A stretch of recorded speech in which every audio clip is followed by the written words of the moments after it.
Hola, ¿qué tal a todos? Hoy os vengo a presentar qué tienen en común un problema que podemos resolver de mecánica clásica, de Newton, de toda la vida, con la física y las matemáticas que aprendemos en el bachillerato, con un algoritmo cuántico de los más conocidos. Este punto en común que hay entre ellos no es otro que el método de resolución que vamos a usar, que es el de los diagramas en el espacio de fases. Estos diagramas se usan en la ciencia para coger un problema de distintos tipos, como puede ser, por ejemplo, un problema en ecología, donde tienes una red trófica y quieres ver la población de distintos grupos de especies, o en economía, para ver cómo evolucionan los precios según la oferta y la demanda, y pasas a convertir este problema en un problema de geometría. Pasas a medir ángulos, integrales de camino, hipervolúmenes y cosas así, que te permiten encontrar la solución a tu problema. Entonces, vamos a empezar por el problema de la física de bachillerato. Este problema se presenta en dos vídeos. El primero de ellos es de un canal en inglés que se llama 3 Blue 1 Brown y el vídeo es The Most Unexpected Answer to a Counting Puzzle. Y después el otro vídeo es un vídeo de un canal en castellano que se llama MathsMike, que se llama Cómo contar pi a golpes. El problema consiste en que tenemos una superficie plana, lisa, ideal y perfecta, y tenemos dos bloques que se van a mover sobre esta superficie. Uno de los bloques empieza parado y el otro bloque empieza con una cierta velocidad. Se está moviendo hacia el primer bloque y en un momento dado chocan. Al chocar, el bloque que estaba quieto empieza a moverse y pasado un tiempo se encuentra con una pared. Al encontrarse con la pared, rebota, vuelve hacia atrás y se vuelve a encontrar con el otro bloque, vuelven a chocar, se vuelven a mover hasta la pared, vuelven a chocar y así sucesivamente. Entonces, el objetivo de este problema es contar cuántas veces se van a chocar los bloques entre sí y el bloque que empieza quieto con la pared. Para ello lo que vamos a hacer es separar el problema en tres partes. Vamos a decir, primero, vamos a estudiar cuál es la dinámica de los bloques después del chocar. Es decir, sabemos con qué condiciones empiezan el movimiento y queremos saber en qué condiciones acaban. La segunda parte será ver qué ocurre cuando el bloque que estaba quieto choca con la pared, qué ocurre con sus velocidades después de este choque en concreto. Y después lo que vamos a hacer va a ser combinar estas dos operaciones, estos dos choques, y ver cuántas sucesiones de eventos tenemos que hacer para que el problema acabe en algún momento. Vamos a empezar por la primera parte. Para plantear matemáticamente el problema, lo que hacemos es decir que tenemos dos masas, aquí he puesto dos pelotitas, ¿vale? Que son más bonitas que los cuadrados, que tienen masa M1 y M2.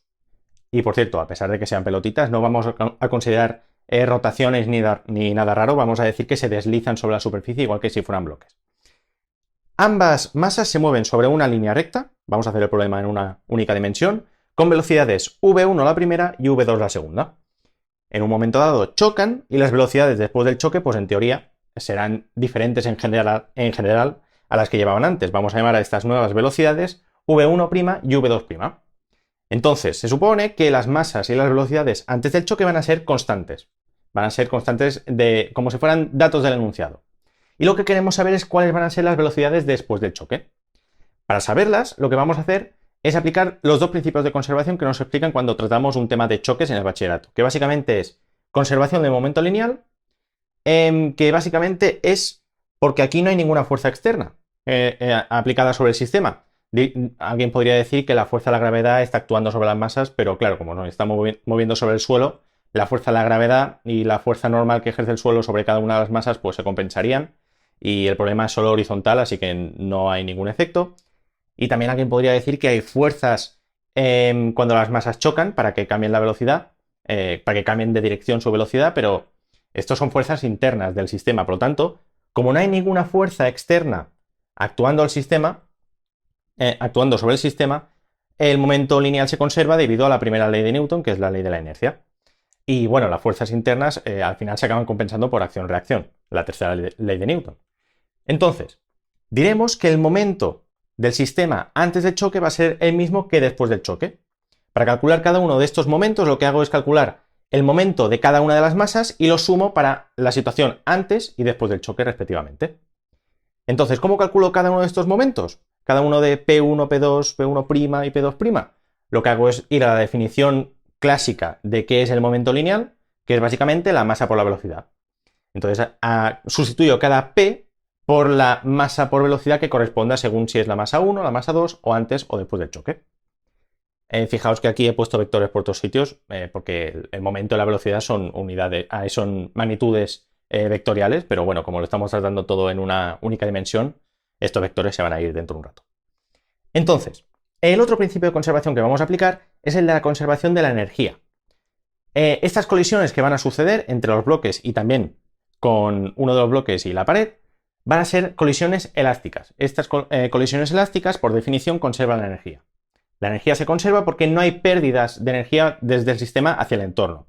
Vamos a suponer que no hay ni pérdidas de energía en forma de sonido, ni de calor debido al impacto entre las masas, ni por fricción con el suelo, que hemos dicho que es ideal. Por lo tanto, no tenemos ningún motivo para pensar que la energía se podría perder, se podría escapar de este sistema. Simplemente la energía que tenemos al principio, como mucho, una masa se la pasa a la otra, pero ya está. La energía se queda en casa. Entonces, como hemos dicho, se conserva energía, por lo tanto, la energía antes del choque y después tiene que ser la misma. Para calcular la energía antes y después del choque, calculo la energía antes y después del choque para cada una de las masas y la sumo según la situación en la que esté.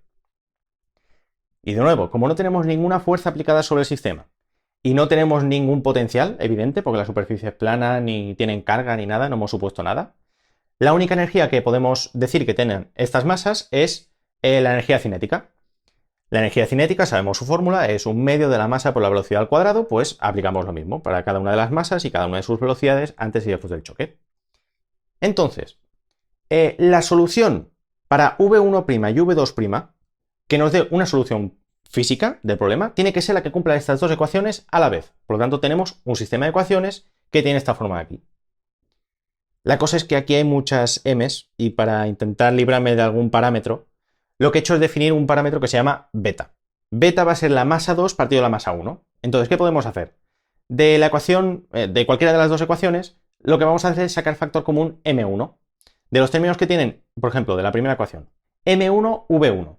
Si saco factor común m1, se queda solo v1. Después, en m2, v2, si saco factor común m1, me quedará m2 partido m1, que aquí habrá la aparición de una beta. Como saco factor común una m1 por un lado y m1 por el otro lado de la ecuación, las m1 se cancelan y me acaba quedando una cosa tal que así. Fijaos que también lo que he hecho es en la ecuación de la energía simplificar en todos los un medio que aparecen porque no hace ningún servicio, simplemente multiplico toda la ecuación por 2 y me da esto de aquí. Entonces, este sistema es el que tenemos que resolver para encontrar cuánto valen v1' y v2'. La cosa es que este sistema no es lineal. ¿Por qué? Porque tenemos nuestras incógnitas en la segunda ecuación elevadas al cuadrado. Entonces no podemos aplicar los métodos de bachillerato, es una pena, pero lo que vamos a hacer es aplicar otro. Yo lo que he hecho es hacer el método de sustitución. Cojo la primera ecuación y aíslo una de las incógnitas. ¿Vale? Me queda de esta manera aquí, que simplemente he pasado restando al otro lado beta v2'. Ya está. Entonces lo que hago es, esta información la sustituyo en la segunda ecuación. De esta manera me queda esta cosa aquí, lo de la izquierda es lo mismo que estaba a la izquierda, y lo de la derecha es beta v2' al cuadrado más, entre paréntesis, la sustitución que he hecho ahora al cuadrado. Expandiendo el cuadrado me queda todo lo de la derecha, y si nos fijamos lo que podemos hacer ahora es tachar v1 al cuadrado, que está al lado izquierdo y derecho de la ecuación. Al cancelarlo, nos damos cuenta de que aquí solo aparece una incógnita, que es v2', que era el objetivo. Esto es una ecuación de una sola incógnita. Entonces, para resolverla nos damos cuenta que es una ecuación cuadrática, tiene el término de v2' al cuadrado, v2' a la 1 y términos independientes. Entonces lo que hacemos es ponerlo todo a la derecha, así que nos queda 0 igual a bla bla bla, y agrupamos los términos que tienen v2' al cuadrado para tener cuál es el coeficiente que acompaña al término cuadrático, cuál es el coeficiente que acompaña al término lineal y cuál es el término independiente. Entonces ahora vamos a la fórmula que aprendemos en la ESO, que es esta de aquí, la ecuación de la fórmula cuadrática, y vemos que las soluciones de esta ecuación de aquí serían estas de aquí. v2' igual a todo esto de aquí. Feísimo, lo sé. Por lo tanto, ahora lo que tenemos que hacer es intentar dejar esto un poco más bonito. Vamos para adelante. Esto es lo que teníamos y la primera cosa que se me ocurre es que podemos sacar factor común 4 beta al cuadrado, porque dentro de la raíz tenemos un 4 beta al cuadrado en el primer término y en el término que está restando detrás también trae un 4 beta al cuadrado, por lo tanto, si lo sacamos fuera, nos acaba quedando un 2 beta multiplicando a la raíz. Además, tenemos un 2 beta multiplicando el paréntesis antes del signo más menos y después otro 2 beta detrás del símbolo del más menos. Y además, otro 2 beta dividiendo en el denominador. ¿Qué hacemos? Los cancelamos todos y nos quedamos esta cosa sin el paréntesis del principio y un poquito más apañada. Ahora, dentro de la raíz, ¿qué tenemos que hacer? Pues seguir trabajando. Vamos a expandir todo esto, el término que está al cuadrado y los términos que se están multiplicando, nos aparece toda esta cosa aquí, que parece que estemos yendo para atrás, pero no. Lo que vemos es que en este momento, al expandir todo esto, hay cosas que se cancelan. Por ejemplo, el segundo término dentro de la raíz es beta al cuadrado, v2 al cuadrado, y después, si nos fijamos, el penúltimo término es también menos beta al cuadrado, v2 al cuadrado. Estos dos se pueden cancelar, y si vamos mirando todas las cosas que se pueden cancelar, al final nos quedamos solo con esto. Lo que tenemos dentro de la raíz solo es v1 al cuadrado menos 2v1, v2 más v2 al cuadrado.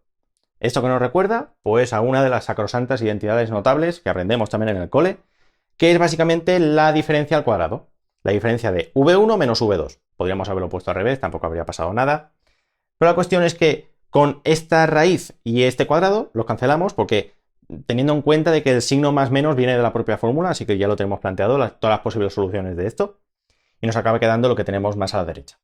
Entonces, para saber las dos soluciones que nos aparecen para v2', lo que tenemos que hacer es escoger o el signo positivo o el signo negativo. Si escogemos en este caso el signo positivo, nos da esta solución de aquí. Que si nos fijamos, tenemos v1 más v1, nos acaba dando un 2v1 dividido por 1 más beta, que es el primer término de la derecha. Y después tenemos beta v2 menos v2. Entonces tenemos beta menos 1, factor común v2, que lo ponemos fuera, todo partido por 1 más beta. Así que nos acaba quedando esta expresión de aquí. Con el signo negativo tenemos esta solución de aquí. Tenemos v1 menos v1, se va a su casa. Y después tenemos beta v2 más v2. Si sacamos factor común v2, nos queda 1 más beta partido 1 más beta, que esto no deja de ser 1. Por lo tanto, la velocidad después del choque, para la masa 2, es la misma que la que tenía antes del choque. Entonces, ¿esto qué quiere decir? Que básicamente aquí no ha habido ningún choque. Las dos masas se han cruzado como si fueran dos trenes en dos vías diferentes, que uno va hacia el otro pero en realidad no se chocan. Pues aquí tenemos lo mismo. Es decir, son como dos masas fantasmas, se han cruzado entre sí. No ha habido interacción alguna, así que esta solución pues no nos va a interesar demasiado, pero bueno, aquí está. Es una solución que es verdad. Conserva energía, conserva momento, lo conserva todo porque básicamente no ha pasado nada. Entonces, con estas soluciones que tenemos de v2', vamos a ver cuáles son las soluciones de v1'. Para encontrarlas lo que hacemos es cogemos el resultado que tenemos de v2' y vamos a la ecuación que hemos aislado al principio de v1'. Aquí tendríamos con el signo positivo y con el signo negativo vemos que beta v2 menos beta v2 se cancela y queda v1, tal y como hemos dicho, las velocidades son las mismas porque no ha pasado nada. La solución con el signo positivo, que es la que es más interesante, nos acaba quedando esa expresión del final, que es 1 menos beta partido 1 más beta por v1 más 2 beta partido 1 más beta v2. Entonces estas son las soluciones que nos interesan más porque es donde realmente ha habido un choque. Y si nos fijamos, estas soluciones de las velocidades después del choque, las que tienen una prima, son simplemente las velocidades antes del choque multiplicadas por un número que depende de beta y sumadas. Esto es lo que llamamos de toda la vida una combinación lineal. Las velocidades después del choque son combinaciones lineales de las de antes del choque. Esto nos invita mucho a escribir estas dos ecuaciones como una única ecuación matricial, que vamos a escribir de esta manera aquí. Las velocidades prima, colocadas como en forma de vector, primera y segunda componente, se pueden escribir como una matriz, que son todos estos coeficientes que aparecen en las fórmulas, multiplicado por el vector v1, v2 colocado como un vector en columna. También lo he escrito así con el factor 1 partido 1 más beta, porque a lo mejor es mejor para la vista, pero bueno, que sirva lo mismo, ¿no? Pero bueno, esta matriz al final lo que está haciendo, esta ecuación matricial, lo que está haciendo es describir la misma solución que teníamos, solo que de una manera más compacta. Veamos un ejemplo de cómo sirve esta matriz, cómo nos puede ser útil, que es básicamente ver el caso donde tenemos masas iguales. Cuando tenemos masas iguales, lo que ocurre es que beta, al ser las dos masas iguales, m2 partido m1, como es el mismo número, pues nos acaba dando 1. Al tener aquí un 1, al sustituirlo dentro de la matriz, tenemos algunos lugares donde tenemos 1 menos beta y beta menos 1, ahí tendremos un 0, y después tenemos 2 por 1 que es 2 y un 2 que está ahí en la esquina inferior izquierda que se va a quedar igual. Con el 1 medio que tenemos fuera nos acaba quedando la matriz 0, 1, 1, 0, lo que significa que las velocidades simplemente se intercambian. La velocidad que tenía la masa 1 pasa a ser la que tiene la masa 2, y la velocidad que tenía la masa 2 pasa a ser la velocidad que tiene la masa 1. Ya está. Vale, teniendo esta solución, ahora nos fijamos en la matriz, porque alguien cuando acaba de resolver un problema debería ser capaz de reconocer con qué matriz está trabajando. Porque a lo mejor conoce propiedades de esta matriz que le permite tener un poquito más de insight sobre qué está pasando detrás del problema. Entonces, vamos a calcular algunas propiedades de esta matriz, como puede ser su determinante. Por cierto, esta matriz la voy a llamar B, ya que está llena de betas, pues la vamos a llamar la matriz B. El determinante de esta matriz se calcula como es una matriz 2×2, pues hacemos elemento de la diagonal principal por elemento de la diagonal principal, menos los elementos de la antidiagonal multiplicados entre sí. Hacemos los cálculos, están aquí apuntados, nos acaban dando -1. Vamos a calcular también cuánto vale la traza de esta matriz. La traza de esta matriz se calcula como la suma de los elementos de la diagonal principal. Pero en este caso tenemos, fijaos, el denominador es denominador común, así que podemos hacer la suma del numerador tal cual. Pero tenemos, en el primer elemento de la diagonal tenemos 1 menos beta, y en el segundo tenemos beta menos 1. Así que las betas se cancelan, los 1 se cancelan y nos acaba dando un 0. Última propiedad que vamos a ver en esta diapositiva es ¿cuánto vale la matriz inversa de esta matriz? Pues si lo calculáis, lo podéis hacer en casa, nos da justamente lo mismo que la propia matriz B. Eso quiere decir que, por ejemplo, si calculáramos cuánto vale B al cuadrado, veríamos que B al cuadrado sería la identidad, porque una de las B's la puedes cambiar por su inversa y una matriz por su inversa de la identidad, por lo tanto B al cuadrado sería la identidad. Entonces, el tema sería, os propongo una pregunta que es, ¿qué otras matrices conocemos que sean matrices 2×2, que tengan determinante -1, que su traza sea 0 y que además la inversa sea ella misma? Os lo dejo ahí planteado, si alguien quiere responder en los comentarios, estaré encantado de leerlo. La cuestión, con la matemática y la física que aprendemos en el bachillerato, somos capaces de llegar a esta conclusión. Las velocidades después del choque son las mismas que las de antes del choque multiplicadas por una cierta matriz B que está definida por aquí. Ok, entonces, habiendo pasado el bachillerato, hacemos la selección para la universidad, entramos a la universidad, empezamos la carrera de física y empezamos a ver un poquito más de cosas de álgebra lineal y un poquito más sobre cálculo y etcétera. Y a continuación lo que vamos a ver es que a partir de este sistema de ecuaciones que hemos visto al principio, hemos llegado a esta solución en forma matricial, directamente. Pero ahora os voy a proponer un cambio de variable. ¿Por qué? Porque nos va a permitir tener otro punto de vista sobre qué quiere decir todas estas soluciones, qué quiere decir la matriz B y qué quiere decir el vector y etcétera, etcétera. El cambio de variable que os propongo es el siguiente. Vamos a llamar U1, la nueva variable, que va a ser igual a V1. Es decir, simplemente es un cambio de nombre. En cambio, U2, la nueva variable, va a ser igual a la raíz de beta por V2.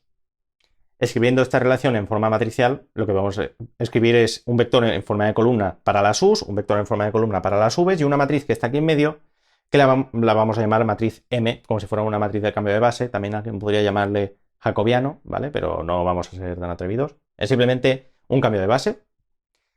Y ahora veamos qué ocurre con nuestro sistema de ecuaciones cuando introducimos las nuevas variables. Cuando introducimos U1 y U2, nos acaba quedando este sistema de aquí.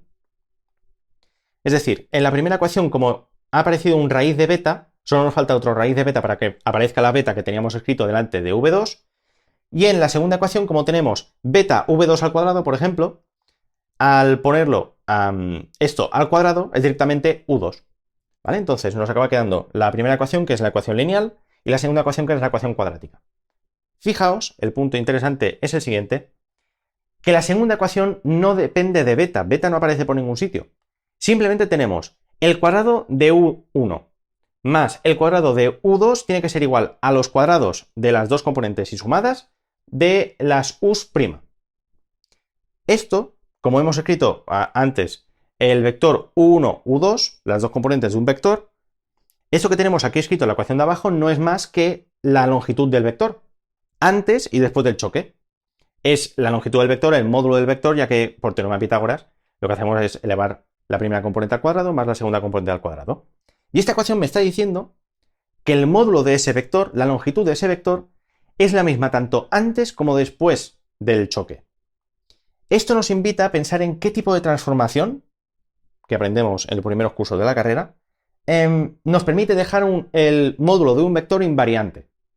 Esto solo tiene dos opciones, porque estamos trabajando con dos componentes, por lo tanto estamos en el plano, en dos dimensiones. Solo tenemos dos opciones, que es o bien una reflexión o bien una rotación. ¿Ok? De momento tengamos esto en cuenta. Esta ecuación nos está indicando el camino de que aquí va a haber alguna cosa que tiene que ver con reflexiones o rotaciones, pero vamos a seguir avanzando, ¿vale? Tenemos esta pista. Si alguien se dispone a resolver otra vez como hemos hecho este sistema de ecuaciones, vemos que la solución vuelve a escribirse de esta forma. Las velocidades prima, escritas como un vector, será igual a una cierta matriz que voy a llamar B sub u, ¿vale? Porque no es la misma B, sino que es una B para las u's, multiplicado por el vector de las u's. Esta nueva matriz no es más que esta. Se parece un montón a la que teníamos antes, solo que los elementos de la antidiagonal han cambiado. ¿Ok? Entonces, vamos a ver qué relación hay entre la solución para las v's y para las u's. ¿Ok? Para ello lo que hacemos es colocar u' y escribirlo como el cambio de variable de las v's' usando la matriz M. Ahora, v', ¿cómo lo podemos escribir? Pues tenemos la ecuación matricial de arriba, que lo podemos escribir como la matriz B por el vector v. Por último, ¿cómo podemos reescribir v en términos de u? Pues si cogemos la segunda ecuación matricial, la que relaciona u con v, y cogemos la matriz M y pasamos su inversa al otro lado, nos acaba quedando la matriz inversa por el vector u. Entonces, ¿qué tenemos?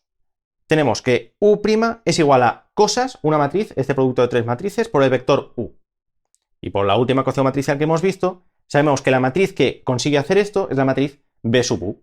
Por lo tanto, B sub u es lo mismo que M por B por la matriz inversa de M. ¿Ok? Esto nos permite calcular muy fácilmente cuáles son las propiedades de la matriz B sub u. Vamos a calcular, por ejemplo, su determinante.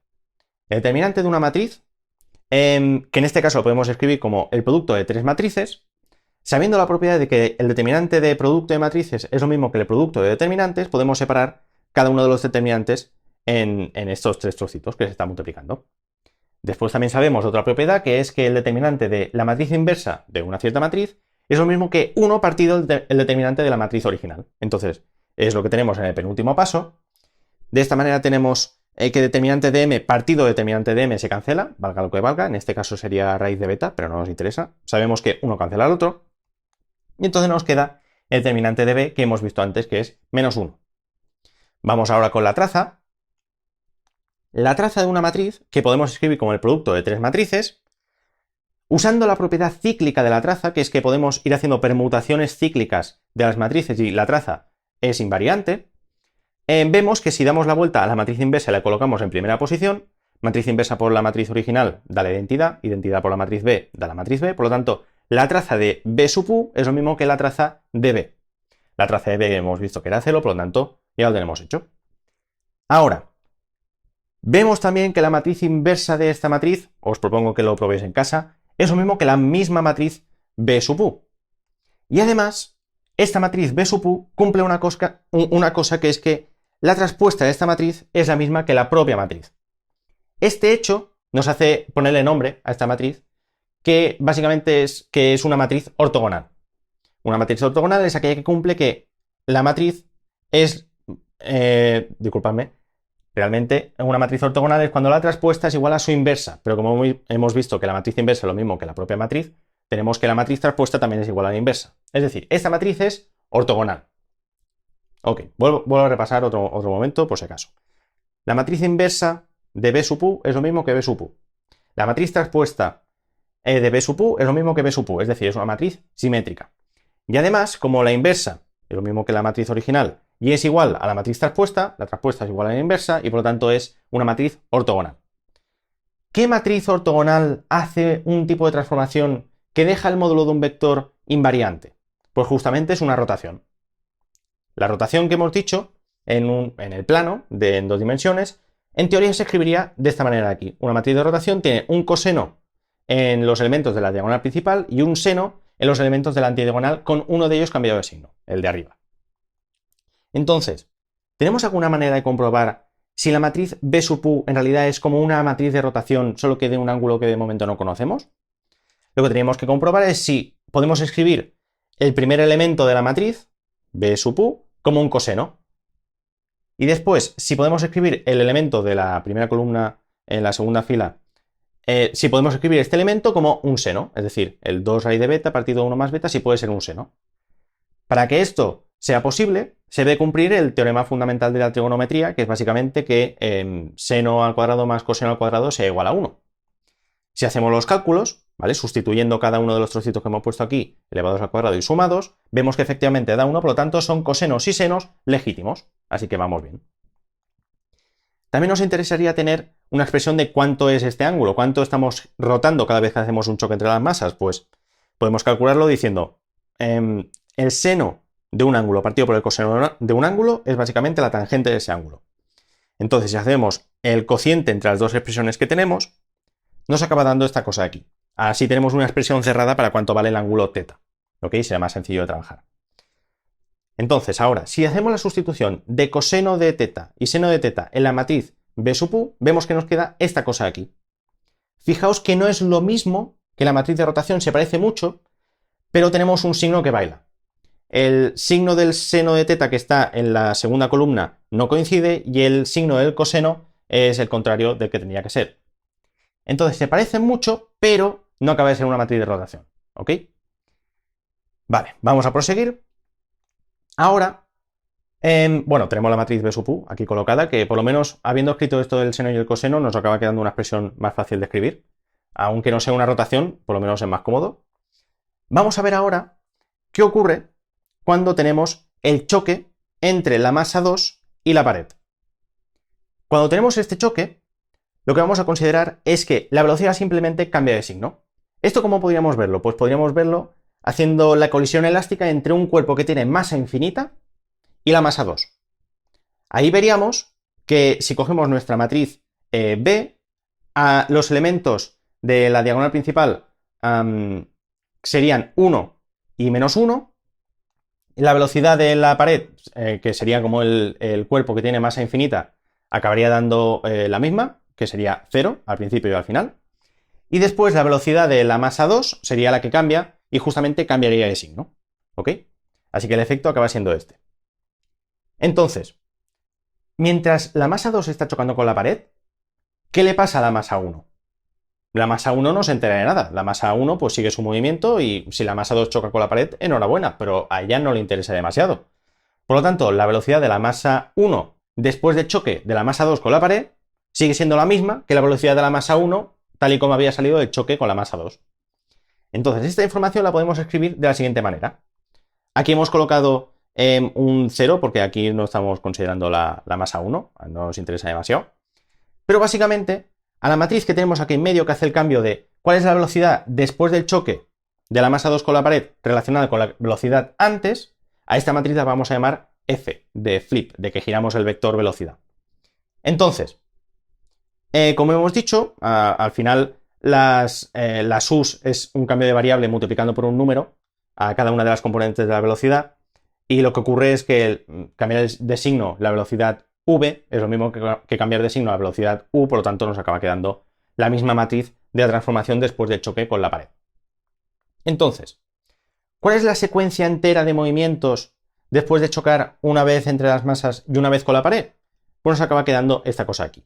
Tenemos que el vector u', después del choque con la pared, será el vector u operado primero con la matriz b sub u, que es el choque entre las masas, y con la matriz f.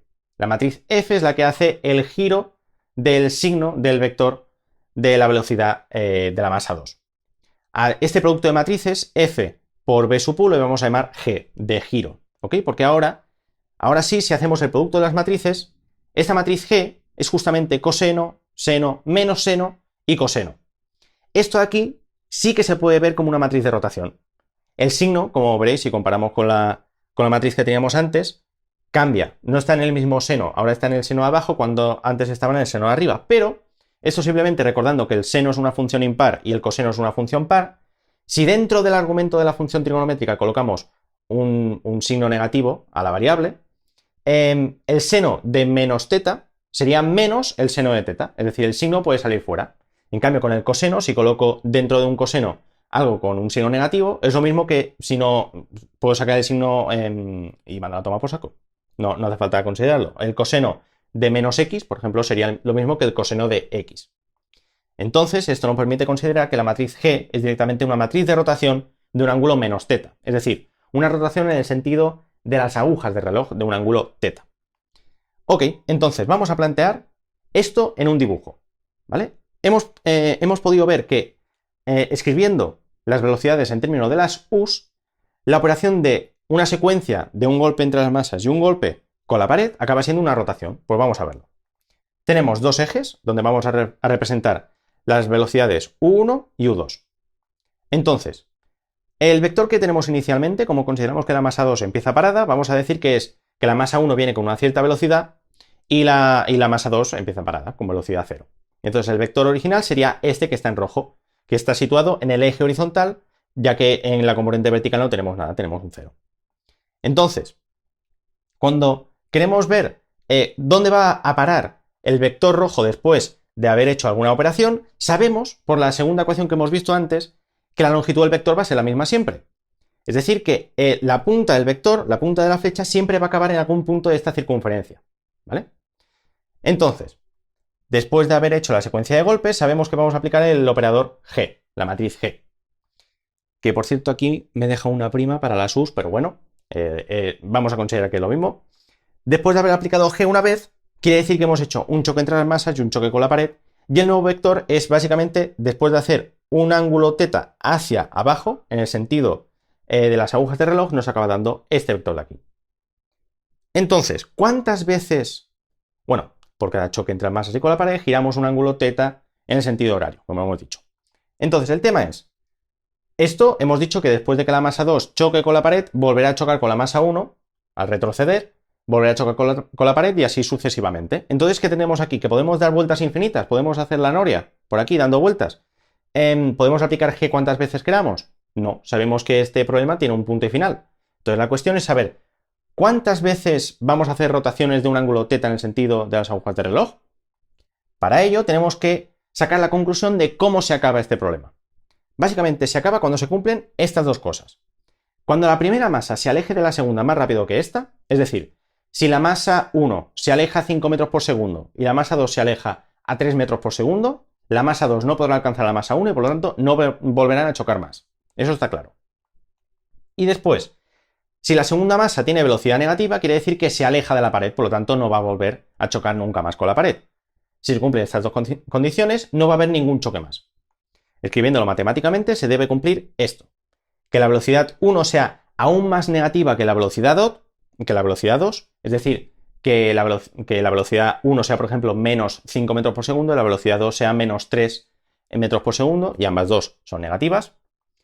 Después, traduciendo esta expresión, esta inecuación, en términos de las u's, pues v2, como era u2 era lo mismo que la raíz de beta por v2, dividiendo la raíz de beta, nos acaba quedando esto de aquí. Y ahora, si queremos ver qué proporción tiene que haber entre las u's, queremos pasar multiplicando y dividiendo la raíz de beta, pasarla multiplicando al otro lado, y u1 pasarla dividiendo, pero al hacer este cambio, como estamos pasando y dividiendo una cosa negativa, tenemos que girar el signo de la inecuación, quedándonos esto, que la raíz de beta es igual a u2 partido u1, que esto podemos definirlo como la tangente de un ángulo. ¿Por qué? Básicamente porque cuando hemos visto el dibujo, si hacemos la componente u2, que es la componente vertical, partido por la componente u1, que es la componente horizontal, vertical entre horizontal es el pendiente de una recta, y en el caso de tener un cierto ángulo, pues esto será la tangente de ese mismo ángulo, ¿ok? He puesto aquí el ángulo θ sub f, que representará el ángulo final, el ángulo crítico en que dejaremos de seguir chocando entre las masas y con la pared y etcétera, y básicamente nos alejamos para siempre hasta el infinito y no nos volvemos a ver más. Entonces, alguien podría encontrar el ángulo este, θ sub f, haciendo el arco tangente de la raíz de beta, pasando la tangente al otro lado y ya está. ¿Qué ocurre? Que la tangente es una función bastante tricky, ¿vale? Porque, como sabemos, este es el gráfico de la tangente. La tangente tiene varias ramas, que se dice. Tenemos la primera rama, que es la que pasa, bueno, o la rama 0, que es la que pasa justamente por x igual a 0. Tenemos la rama más 1, que es la que tenemos más a la derecha, más 2, la que está a la derecha de esta, y menos 1, menos 2, etcétera, etcétera. ¿Vale? Tenemos asímptotas que nos parte la función en renglones, ¿vale? Entonces, cuando aquí representada en el gráfico tenemos la raíz de beta como una línea horizontal roja. Entonces, el ángulo que estamos buscando es aquel que cumple que su tangente es menor que la raíz de beta. Entonces esto quiere decir que los ángulos donde justo se cumple la condición sería en estos puntos negros.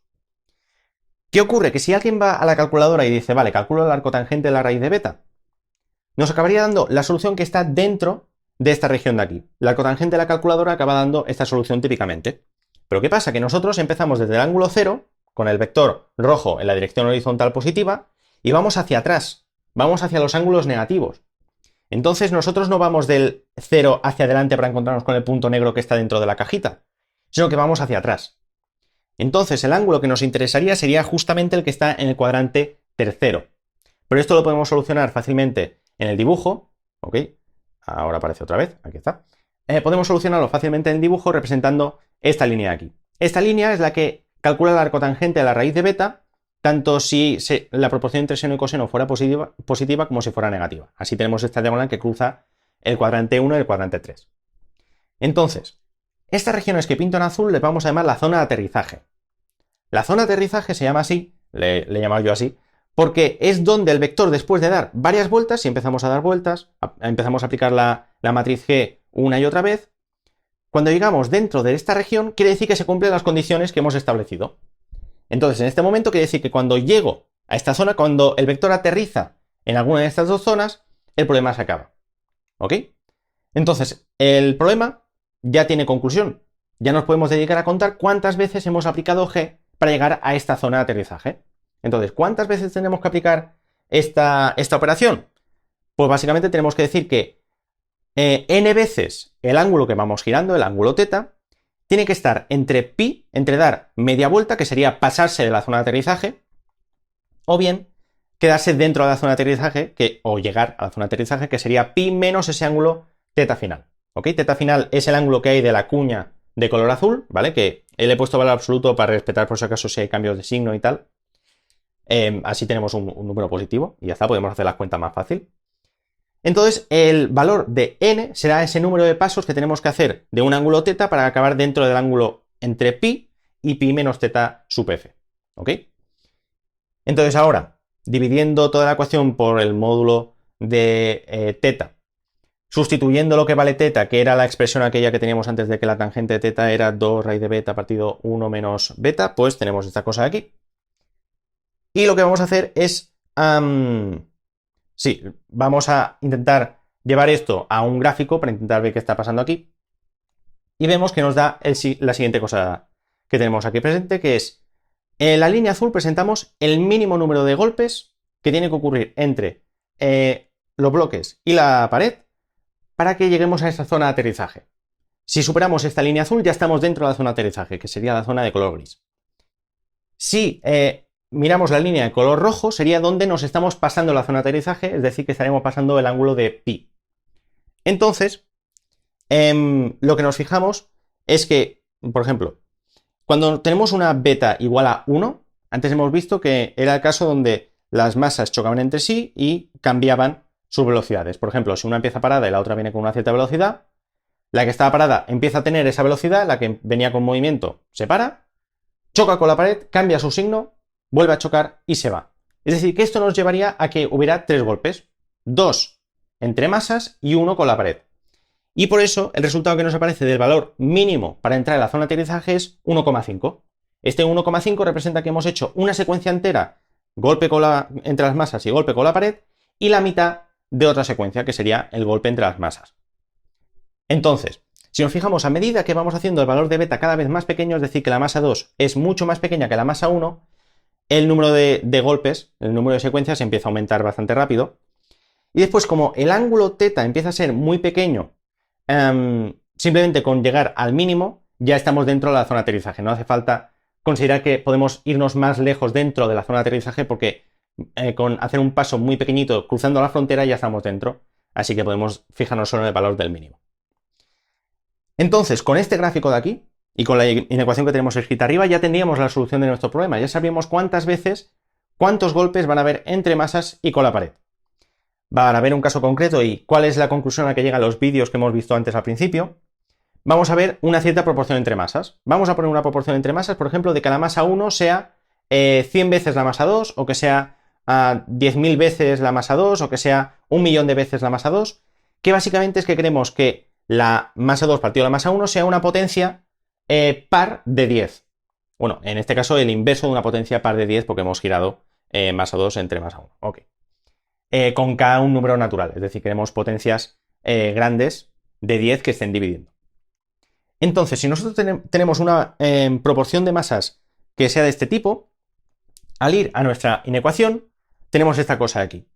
¿Qué ocurre? Que podemos empezar a hacer aproximaciones. Cuando tenemos, por ejemplo, en el lado izquierdo de la inecuación tenemos en el denominador dentro del arco tangente 1 menos 10 a la menos 2k. Este número, si la k es muy grande, lo que tendremos es que 10 a la menos 2k es un número muy chiquitín. Por lo tanto, 1 menos un número muy chiquitín es como no hacer nada, por lo tanto, lo podemos quitar. Lo mismo nos pasa en el lado derecho de la inecuación.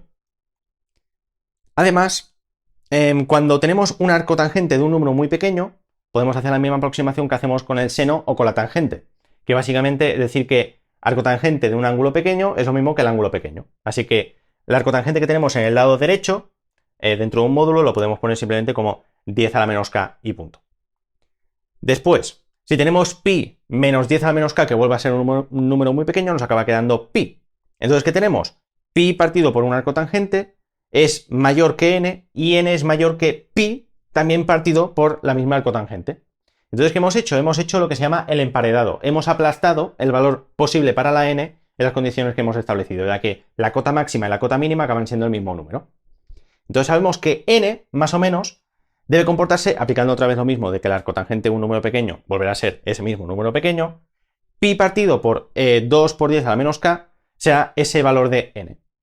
Entonces, la conclusión de los vídeos que sacaban en el canal de Cyril One Brown y después Mates Mike era que podemos llegar a contar pi si nos dedicamos a contar el número de golpes entre masas y con la pared, lo multiplicamos por 2 y dividimos por una cierta potencia de 10. De esta manera podemos empezar a sacar decimales de pi, tantos como queramos, aproximadamente. Tendremos que hacer los cálculos de una manera más acurada y sin hacer aproximaciones, pero vemos que de alguna manera pi y el choque entre masas tiene esta íntima relación. Pues habiendo resuelto ya el primer problema, vamos a hacer aquí una pausa y en la segunda parte vamos a ver cuál es ese algoritmo cuántico que tiene esta íntima relación con el problema que acabamos de resolver. Hasta ese momento me despido de vosotros y nos vemos en el próximo vídeo. ¡Adiós!